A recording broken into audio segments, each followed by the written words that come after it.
Hello friends, good morning. मैं Rajpur road पर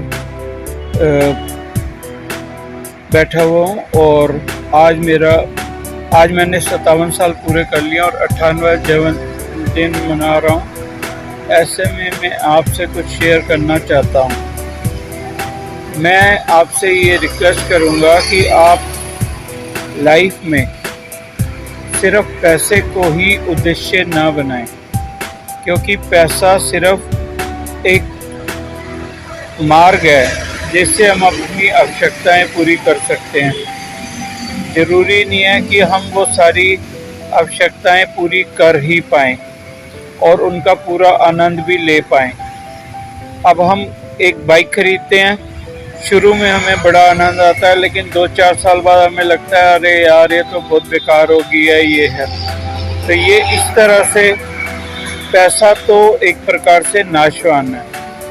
तो फिर हमें कौन सा मार्ग अपनाना चाहिए? तो हमें लोगों को निस्वार्थ भाव से, बिना कुछ पाने की इच्छा के, हमें उन्हें जो दे सकते हैं दें।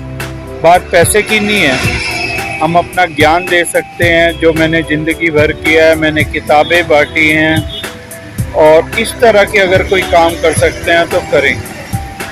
ऐसा कोई ज़रूरी नहीं है कि हम केवल पैसे से ही किसी को कुछ दे सकते हैं।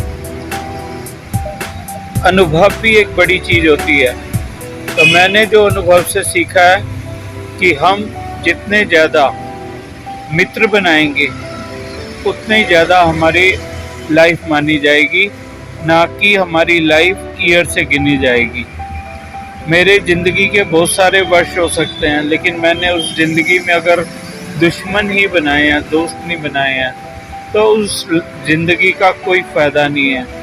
क्योंकि मैंने आज तक किसी भी व्यक्ति को नहीं देखा कि वो अर्थी के साथ कोई अपना मकान या सोना चांदी रुपए पैसे ले गया हो। इसलिए मेरा एक ही ध्येय है कि अगर मैं दूसरों की सहायता कर पाऊँ, अगर कोई ऐसा स्टूडेंट भी हो आपकी नज़र में जो कॉमर्स साइड या आर्ट साइड का हो और उसको पढ़ने में दिक्कत है, तो मैं ऑनलाइन गाइडेंस भी बिल्कुल निःशुल्क दे सकता हूँ। तो ऐसे स्थिति में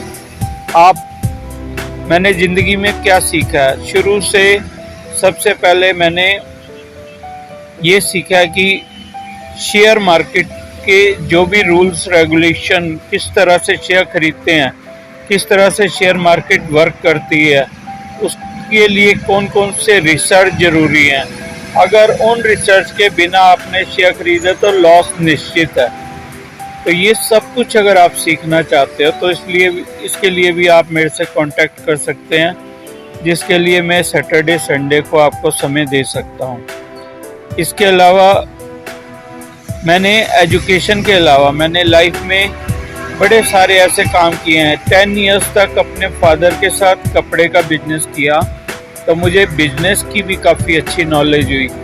लेकिन बिजनेस में मेरे को ये लगा कि हम सिर्फ प्रॉफिट कमाने में ही फोकस होते हैं, हमें इससे मतलब नहीं होता कि कहीं हम कुछ दया भी दिखाएं। तो इसलिए बिजनेस छोड़ दिया मैंने लाइफ में।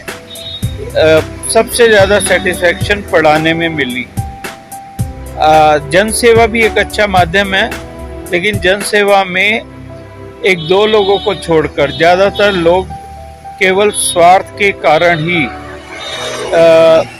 इसमें जन सेवा में आए हैं। मैंने यही देखा कि जन सेवा के नाम पर लोग कोठियाँ खड़ी कर लेते हैं, मकान खड़े कर लेते हैं, कारें बना लेते हैं, और बिना कुछ किए उनके पास इतना पैसा किस प्रकार आ जाता है समझ नहीं आता।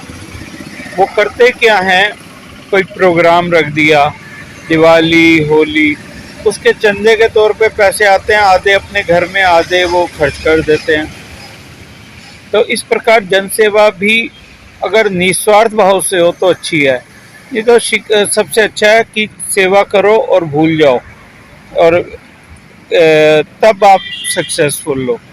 तो आप सब लोगों से मेरी रिक्वेस्ट है कि आप मेरे इन विचारों को लोगों में बांटें, और अगर कोई भी ज्ञान की सहायता लेना चाहता हो तो उसका स्वागत है, क्योंकि अब मैं उस मुकाम में हूँ कि मैंने पिछले 36-37 साल में काफ़ी अच्छा एक्सपीरियंस गेन किया है और मैं आप लोगों से वो बांट सकता हूँ।